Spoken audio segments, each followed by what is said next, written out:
On this episode of Dirt Cheap Daily, I'll show you how to prep your rims for paint. Alright, so my rims are clean, the tires are off, and now I'm going to start the prep work for the paint. Now, the best way to do this, really, is to come in here and just cut your valve stems off. It's going to make prepping a whole lot easier, and then you just buy new valve stems and stick them in, and you're good. I'm not going to do that though. I am going to keep these valve stems mostly just because I don't want to spend the $5 on valve stems. And I don't really care if the valve stems are the same color as the rim. Again, easiest way to do this is to cut these off, but it's going to cost you another $5 to buy new valve stems. So, now you're going to want to get comfortable because you have hours of sanding ahead of you. I've painted rims on 2 occasions and I don't regret painting rims. I love a Subaru with colored rims, and so I painted the rims on my Forester when it was lowered. I painted those green. When I lifted it, I got 9-inch wide steel rims and I painted those orange. Now, I didn't spend as much time on the orange rims as I should have, and it started flaking very slightly, just around the edges. And that was probably because I was getting rock chips from going off-roading. But painting rims isn't that hard. Lots of people give painting rims a bad rep because there's so many people who do it poorly. Now, as long as you prep your rims correctly, the paint will stay on, you'll get a great finish, and it'll last a long time. The green rims that I painted, I spent 3 days prepping them, and they looked fantastic afterwards, and I never had any issues with paint chipping on those rims. So I'm going to do the same thing with these. I really hope to be able to finish these rims today, but if I don't, that's okay.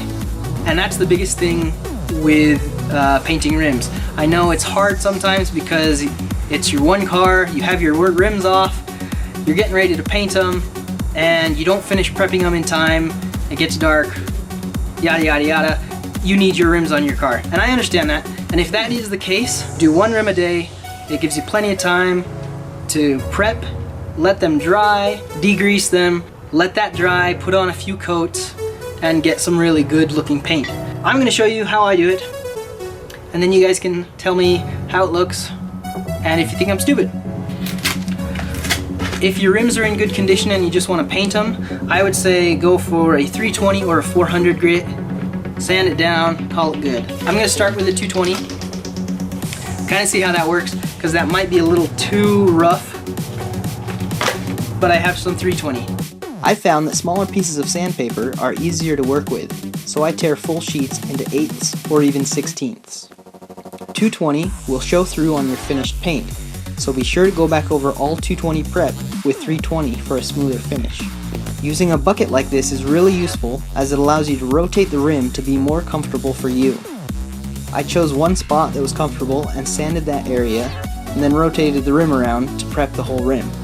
Start at the valve stem and work your way around the rim, sanding every side of each spoke and being sure to get the corners and small edges. You know you've sanded enough when the whole rim has a flat sheen to it.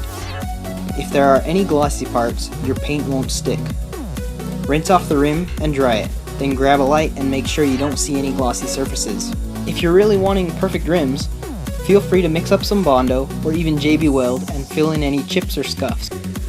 I found that the stress of perfect rims on a daily driver is a bit heavy, so I don't worry too much about nicks and scratches because I know that at some point the rims will get beat up anyway. I just barely finished sanding all the rims. It's about 6 o'clock now.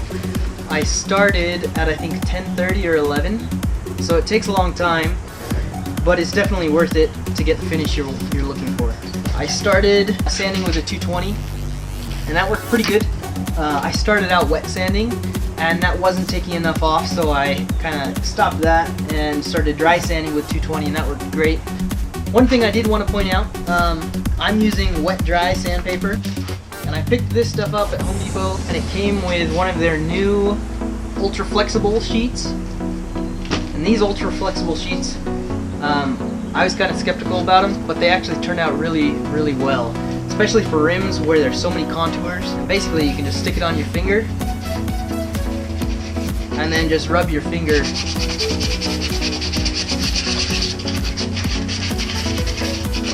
sand, and it worked out really, really well. So I'm happy about that. I would say pick up a roll of this. You can buy it in rolls or you can buy it in sheets. Do that for rims. That'll probably be easier because I went through a ton of the paper and I did a whole rim with just this little piece, whereas I was using about 2 full sheets for one rim. I'm gonna kind of call it quits for the day. It's getting dark and it's about to storm. So I'm gonna stick these actually out in the rain overnight, just let them get washed off. Tomorrow I'll come back and spray them down, dry them off, and then wipe them down with lacquer thinner. That'll make sure all the dust is gone, and then it'll be on to painting and then mounting your tires.